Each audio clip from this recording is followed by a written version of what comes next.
Baton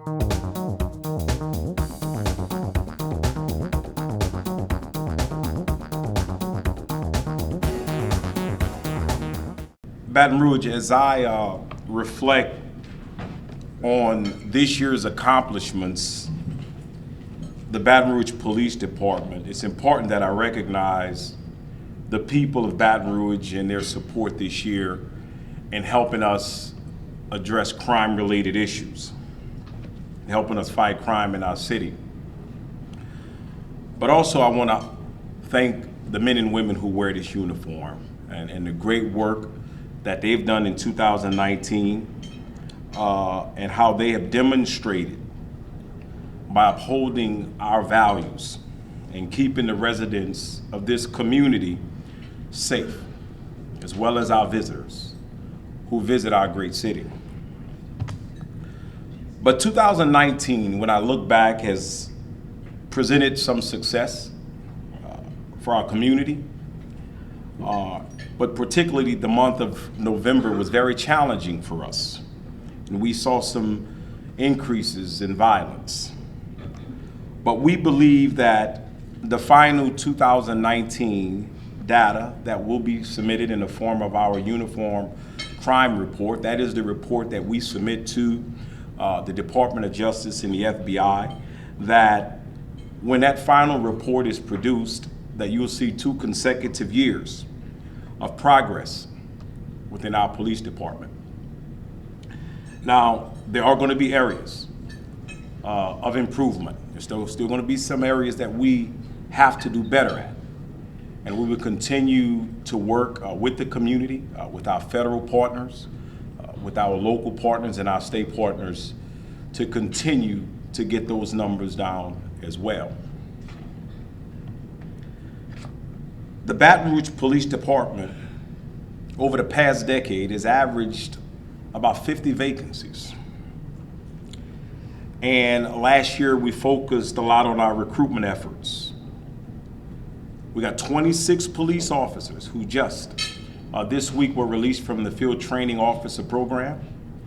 We're also proud to say we currently have an academy going on with 10 police officers from other agencies who like the direction that we're going as a Baton Rouge Police Department, and they came over. We call that a lateral academy, a post-lateral academy, and they're going to be graduating before the end of this year. And we are currently going through backgrounds, and we have an academy already that we're going to be beginning in 2020. So we're going through those backgrounds as well. So we're confident that before the summer of next year, that we will have one of the largest complements of police officers, actually boots on the ground on the streets, out there helping to keep us safe in the city of Baton Rouge. We also want to thank our city council and our mayor and the citizens of Baton Rouge for committing to our officers to make sure that we have the equipment that we need to do our job. I want to thank the city council and the mayor for making sure that all of our police officers have the bulletproof vests that they need. I also want to thank the city council and our mayor. For the last 2 years since I've been in office, we have taken possession and ordered more than 200 police vehicles to bring our fleet up where it needs to be. So I want to thank you for making sure that we had that dedicated funding within our budget to have those vehicles. But when I took office almost 2 years ago, I was quite aware of the culture of violence in the city of Baton Rouge and how it has been going on for far too long. And like many cities across America, the culture of violence here is due in part to a socioeconomic issue. And I said before, and I will continue to say, that the crime issue here is bigger than the law enforcement, it's bigger than police. That we law enforcement, we get involved when there are many institutions, family, education, our faith-based community,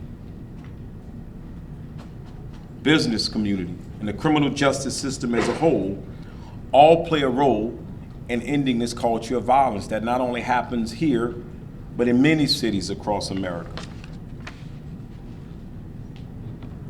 And we knew when we came in with a 6-point strategy in 2018 and 2019 that it wasn't going to be easy. But we knew that one critical part was increasing community partnerships and trust building. And that was one of our leading priorities. Because we understand that an engaged community willing to work together with the police department to prevent and solve crimes will lead to a safer Baton Rouge, both for our citizens that we serve, but also for our police officers. And thanks to the great work that the men and women have done in our police department and the coordination over the past year and a half to 2 years, the Baton Rouge Police Department has been the recipient of more than $4.5 million in grants to help our community move beyond this culture of violence into the city that our mayor has envisioned for us, a city of peace, prosperity, and progress. And we are moving in that direction.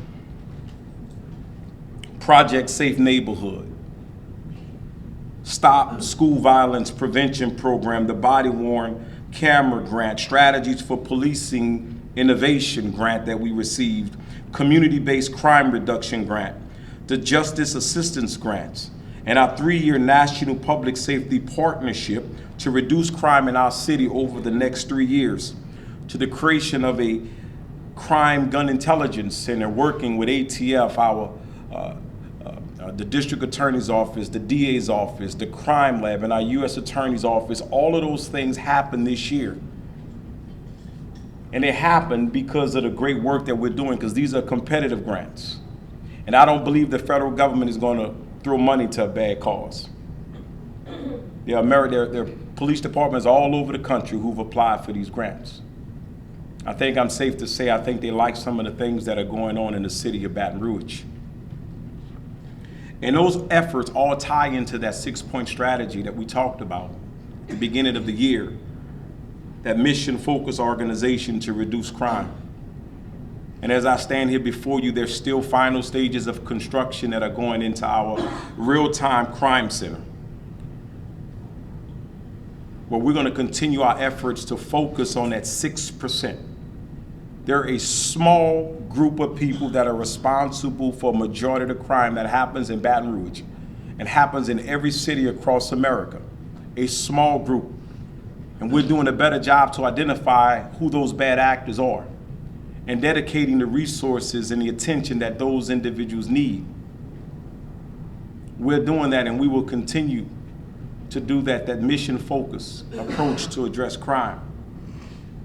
We talked about placing more officers on the streets. I just talked about those academies that we just had and the ones that we're having, but also the efficiency study that we should be receiving our final report next week, and I'm going to sit down with my command staff and go over it before we release that to the public and to the media. It is important that I engage my command staff and officers in the findings in this report, but to highlight some of the things that they're going to talk about, not just efficiencies, but reassigning some personnel.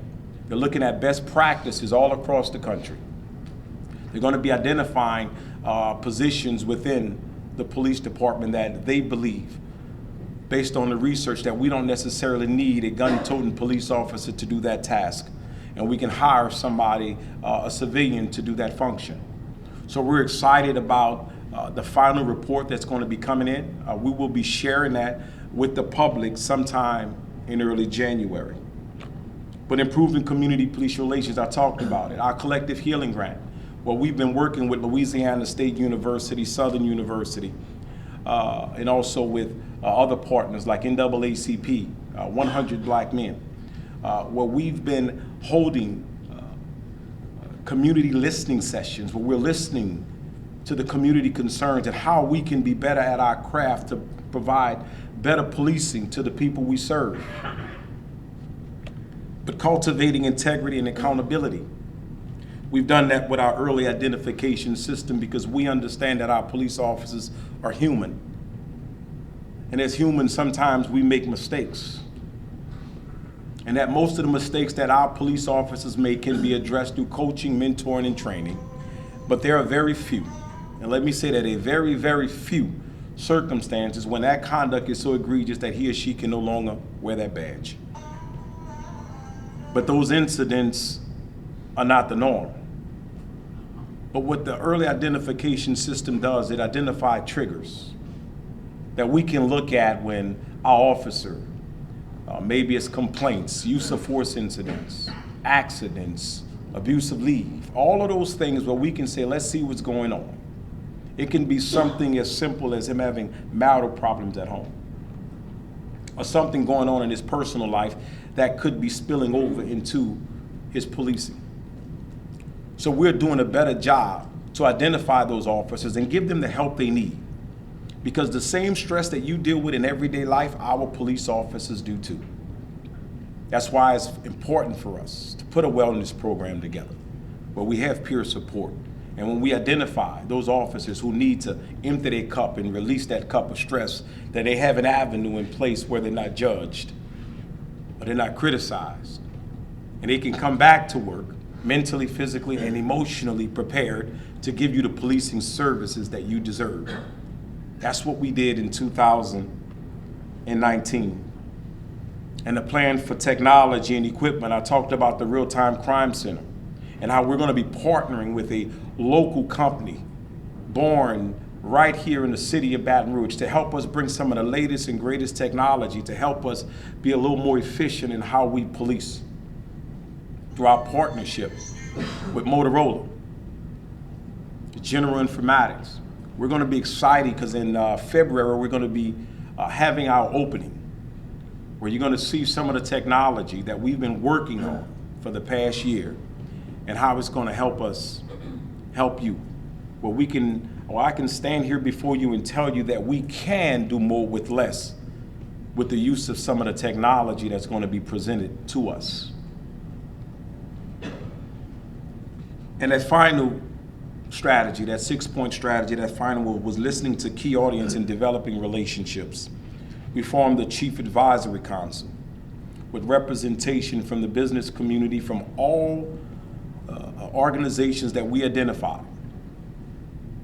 where we have conversations, where we meet and we talk about policing, we talk about policy, we talk about crime, and we're able to listen. And how those listening sessions actually makes its way to policy for the Baton Rouge Police Department without compromising officer safety. Yes, we've done that in 2019. And we will continue our efforts to work with the community as we believe even next year that we're going to have even more wins. We understand there's a struggle and some people want to see progress overnight, but it didn't happen overnight. It's going to take time. Culture is hard to change. We change behavior.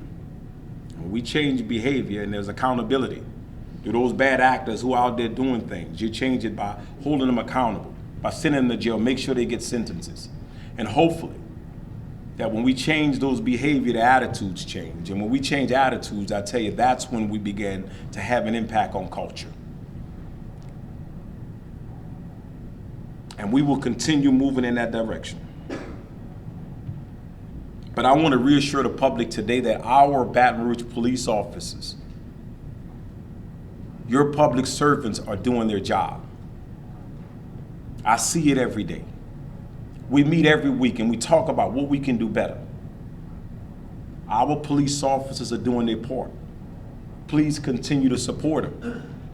And that's why next year you're going to see me come before you and others to pay our police officers the money that they deserve. We are underpaid, period. I will debate that with anybody. And I will put our Baton Rouge police officers against any law enforcement agency. We have some of the best men and women here. And I hope when you see the progress that we will continue, that you stand side beside me when we come and we ask you, help us make our police department one of the highest paid police departments in this state, because they deserve it. Don't ever doubt that. But there are too many incidents that are happening in our community where there are warning signs, where there are signals, indicators before the violent acts occur. And that's why, even though I said it when I first came in office, you're going to hear me talk about this even more in 2020.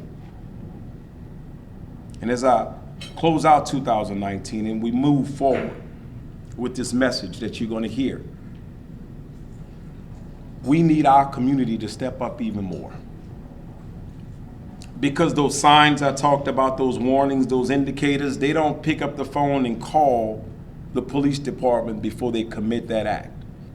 They don't call us before they shoot someone. But I'll tell you who they do communicate with.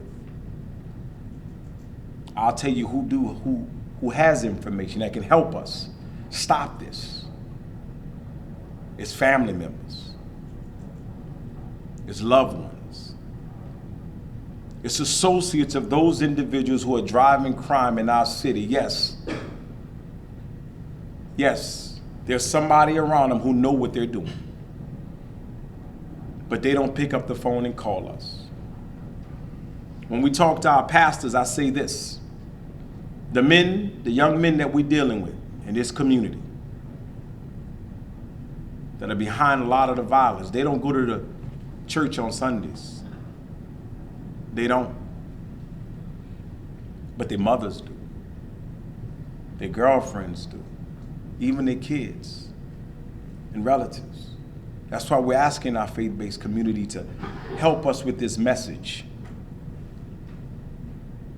and encourage family members to go back, because when we really start talking about change in the city of Baton Rouge and in every city in America, as much as I would like to think that as a chief of police, I can be that real change agent that can come and stop crime, or we can find that elected official who can do it all across America,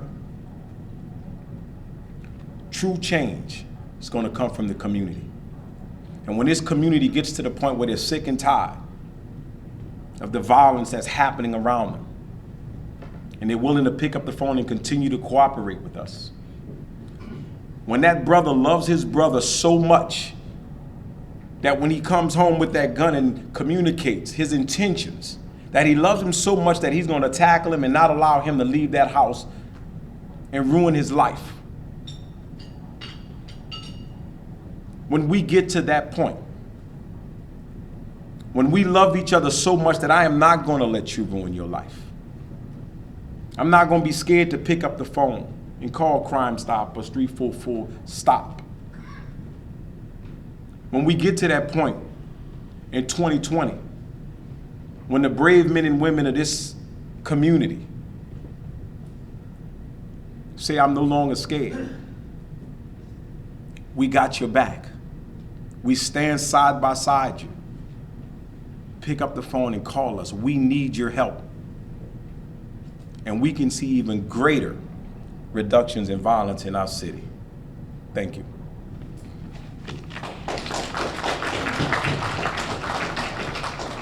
Chief, if you could repeat each question first before you answer. Yes, sir. Thank you. Questions? Chief, in November, you said it that we saw an increase in violence. Why? What's kind of behind that? What have we seen a trend of why we saw that spike in violence? And what are we doing to get to the bottom of that? How are y'all addressing this? And where are we at in the investigation of some of these larger shootings that we've seen? Okay. So I can't remember everything he said, but I'm going to try to summarize it. So the question was, we saw a spike in violence in November, and what did we do about it, and what we think caused that? You know, when we look at January, February, March, April, May, June, July, August, September, October, and you look at those numbers, we were probably trending to have about a 40+% decrease in homicides.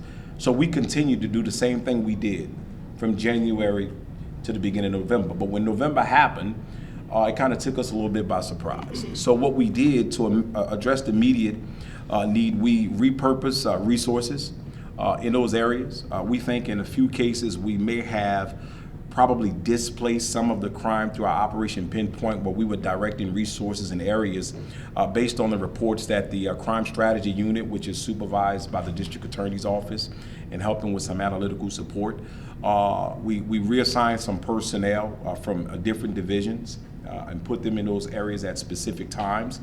I think that the community will see that some of those instant responses have had some successes. I think you can see now we probably had some decreases when we look at the numbers, so we think that had it.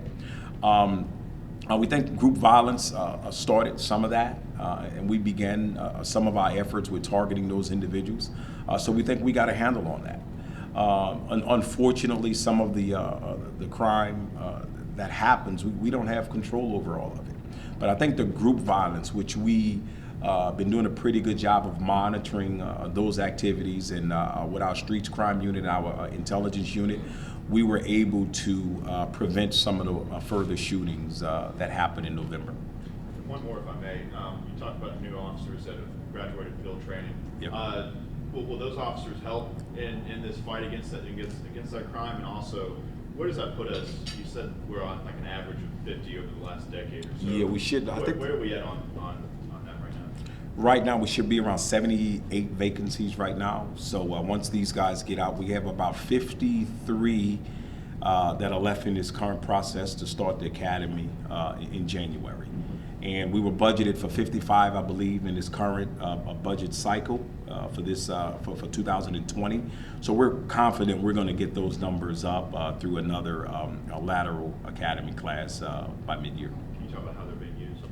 So yeah, so those police officers were reassigned to a uniform patrol to get those numbers out. One of the things that was important to me when I look at the downtown area, I know just Friday, we had 3 ribbon cutting ceremonies. All the progress that our mayor has been leading with economic development here in our city, with the Move BR and so many other initiatives. It's important because I see so much growth downtown. There's a lot of residential buildings that are being built downtown. So I see that. So we move, I believe 9 officers are going to be reassigned to the downtown area. Our goal is to have a full 24-hour 5th district patrolling, police patrolling all the time. But all of those assets were moved. We backed up some vacancies as well in some of our specialized divisions within the Criminal Investigative Bureau. But the majority of those officers are actually patrolling.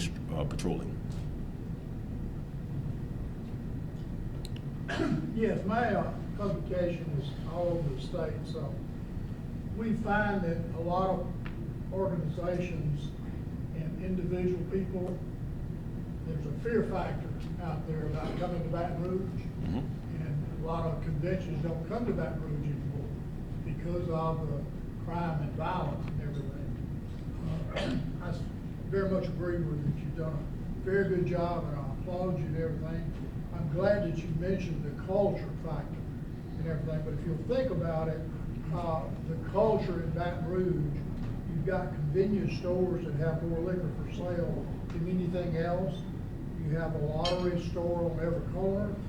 You have drive-through liquor stores, daiquiri shops, you have the casinos, you have Mardi Gras, availability, and then, sex trafficking and all those kind of things. So when you start talking about culture, you're talking about things that people think and believe in. So how do you go about, this is the culture of Baton Rouge?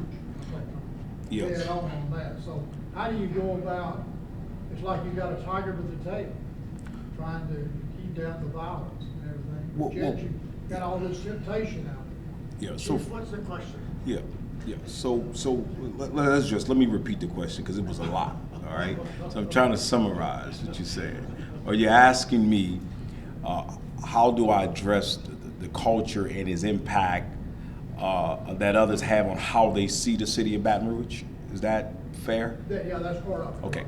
So let me say this. First, we got to start with the lies. Stop with the lies. We got to stop with the lies and the misinformation that's out there about our great city. Okay?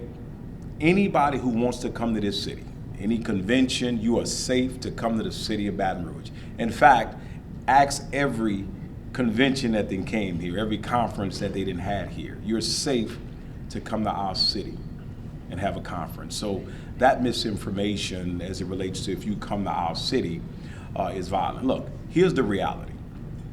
When we were growing up, our mother used to tell us, show me your company and I'll tell you what? Tell you who you are. Birds of a feather flock together. There's some truth to that, to a degree.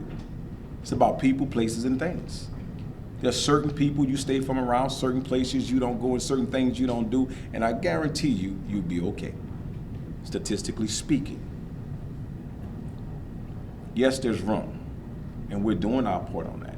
But a lot of this misinformation about the city, and look, I get frustrated with it sometimes.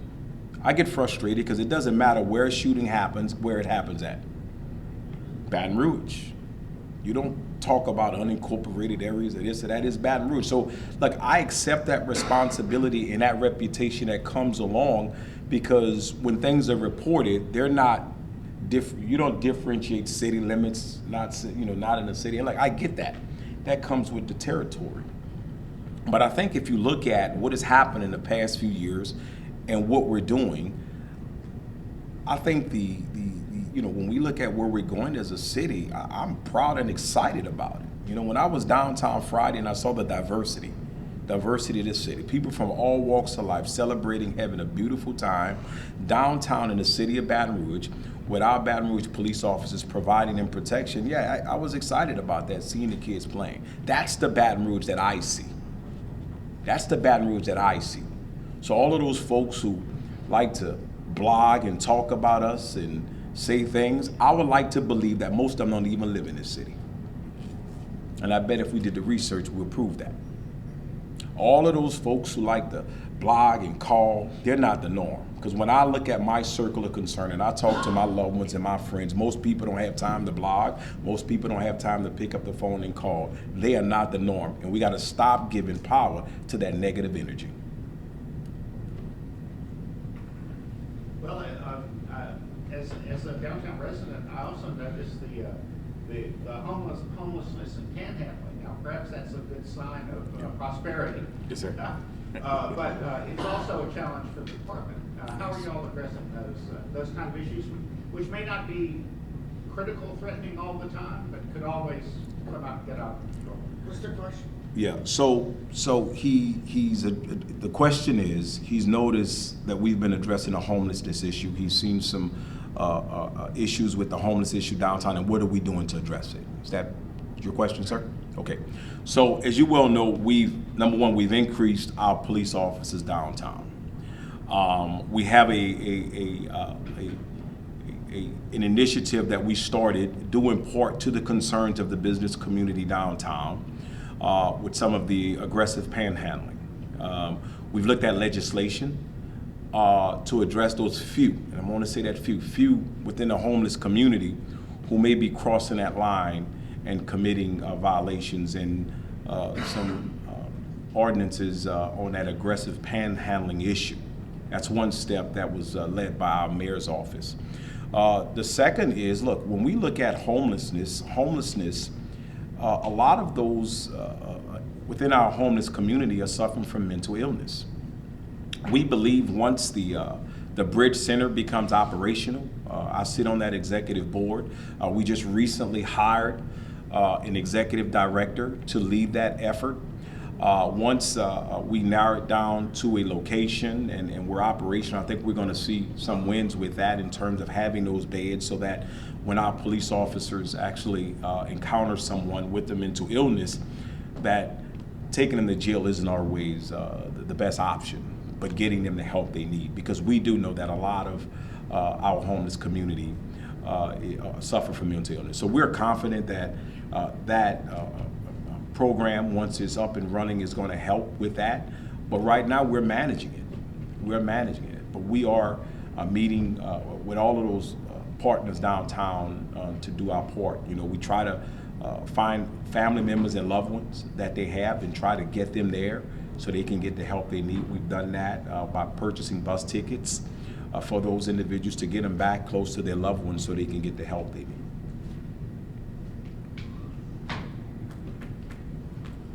Yes, sir.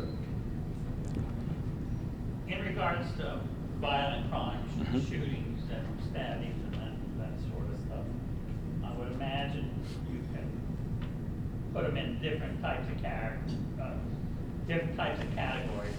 Like this one is drug related with drug dealing. But are there other categories or is there a percentage that you can put on how many are alcohol is under the influence is a factor? And what are those categories?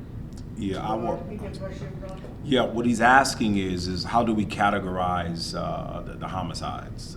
Can we determine, what played a factor in it? So some of the categories we use, drugs is one. Those when we believe that that drugs one of the motivating factors, robbery, group violence, or gangs, when we believe that that particular incident was related to some type of group violence. We don't keep it in terms of actually was the person under the influence. We don't keep that data as well if it was alcohol related. If it was an argument or something, we're doing a better job with our domestics. Before we would track domestics just by anyone who was related. Now we're actually tracking domestic related incidents by intimate partner, where we separate if there's a relationship intimately between the two as opposed to just being related to that person. We'll have those final numbers at the end of the year in our annual report. But one thing we started tracking was, when we look at 50% of our homicides, I got the numbers right around 25.76 happen inside of a house, 24.24% happen either on a porch or in a yard. That's over 50% of the homicides that we have actually happen in the house on the purview of the property. I want you to think about that. And with all of our patrol efforts, in some cases, there are some individuals who are so determined to bring harm to someone, they don't care if the police is right around the corner. In fact, one of our homicides on Plank Road, we didn't get a 911 call. One of our police officers heard the shot and he was the first responder there. It's unfortunate, but we are tracking where those incidents occur at. Last two questions if we have them.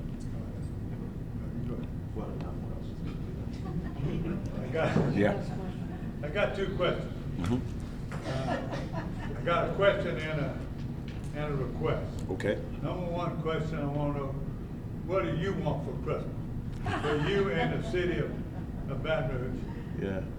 And also, I want to request, with your history of being a rapper, I'd love for you to do a rap in the television stations here for the city of Baton Rouge to bring our inner city kids and everybody together for Christmas. So the first question was, what do I want for Christmas, right? I'm gonna answer that one first. Okay, the first one, look, I think wouldn't it be an awesome gift if we can reimagine, if every citizen in the city of Baton Rouge could reimagine their role in violence. I know for a fact that there are loved ones, someone who's listening to us right now, someone who's going to listen to one of these broadcasts, who know that someone has communicated their intent to commit a violent act on someone. My wish would be that that person will love them so much that they will try intervention. Maybe they're not going to call the police, I get that, but maybe they'll call a pastor. Maybe they call someone else. That would be my wish, that those persons who associate with someone who's involved in this violent activity will love them in a way that they've never loved them before, where they can save a life. And on the second part of this question was, second request was a rap. You know, I'll say this, I shared with him my first job when I was working for Wendy's that I actually had a rap song that I wrote. But looking at how much rappers make now, if you want to hear my rap, you got to pay me, sir. I'm just saying. You have to talk to my agent on that one. Good, you're good. Yes, sir. Oh, yeah, I was wondering, so all the officers who were reassigned after November, Yes. are they still in uniform patrol? And if so, like, how long will that be going on? And Yeah. what's the impact on that? So I get briefed on that tomorrow. So the question was, all those police officers who were reassigned because of those violent weekends in November, what are they doing now? Are they still in those capacities? So we meet tomorrow on that. I get a brief on that. Some of those officers had to go back to their regular assignments because of reports and things like that. They still have their work that they have to do. But a lot of those officers are still being reassigned and dedicated to what we call those areas where we're seeing increases in violent crime. And also to certain areas we've identified because of the holidays to make sure that we have that coverage throughout the city. Ready? 45 years ago, a van or a car got in an accident. The steering wheel shaft liable to pierce your chest. Motorcycle was 2 wheels. 50 years later, it has crumple zones, it has anti-rollover, it's got airbags, it's got all kinds of safety features, but still, a motorcycle just has 2 wheels. They should be recreational vehicles.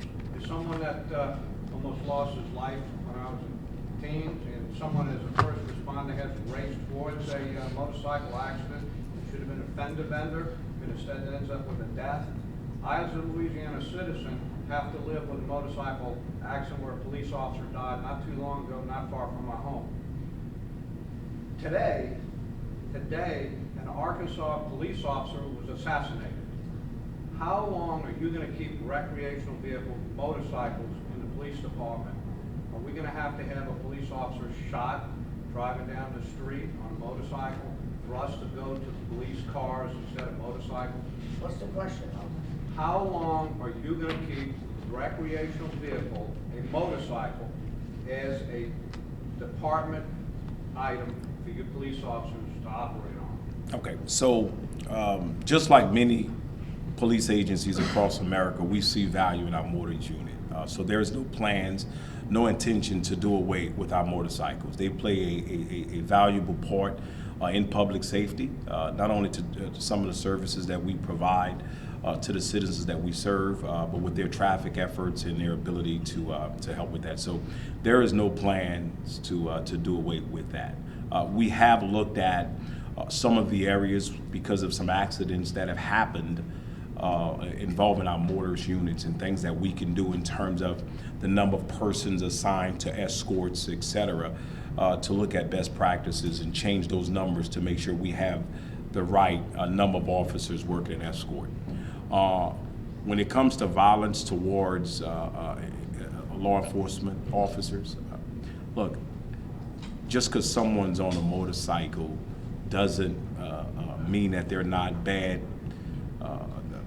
actors or terrorists out there who want to commit violence towards law enforcement. I assure you, sir, a motorcycle isn't going to stop that, or taking away a motorcycle won't stop that. We're going to continue to allow our motorists to provide that service to the public, and we're going to continue to give our police officers the tools they need and supporting them.